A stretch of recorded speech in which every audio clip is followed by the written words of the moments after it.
values does one need to have to be a good lover? You just mentioned cuddling. Well, so I would say that, and I want to touch on the pornography part, especially since you brought up the topic of values, okay?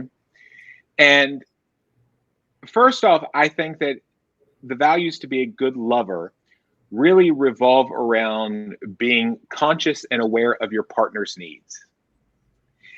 And this really, while it may fall on one partner, you say, oh, that's a lot of work to be conscious of my partner, but it's really a group effort because communication is essential here, right?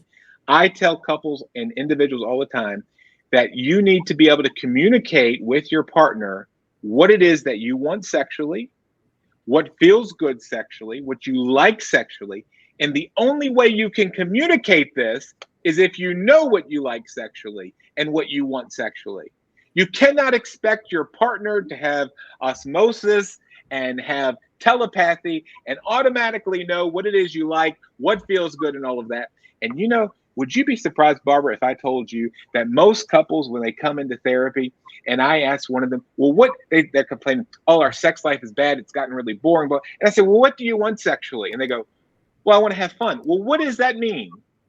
Well, I want it to be better than what it is. Well, what is better than it is, right? They've never taken the time to really thought about it. They just expect it to go phenomenal.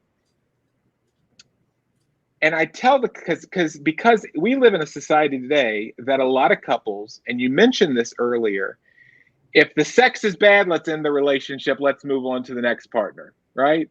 Especially early on before they're married or whatever the case may be. Well, the sex was bad. I like him. He was funny. We had a good time together, but the sex was bad. I'm going to find another guy. Or she was great. Like, she was so smart. We connected intellectually. She's gorgeous, all this stuff, but the sex was bad, okay? You can learn to be a good lover. Sexual skills can be developed, but those personality traits and those character traits and that emotional and intellectual compatibility is not something that's easy to be found. So we tell people to compromise in all other areas of a relationship, right? Well, they might not be the best looking, or they might not have the best job, but they're good every other way. So we compromise. But for some reason, we say we cannot compromise on sex. This is craziness. Like, sex, if you can have the emotional compatibility, that's something we cannot teach people. Right. We can teach people to be better lovers.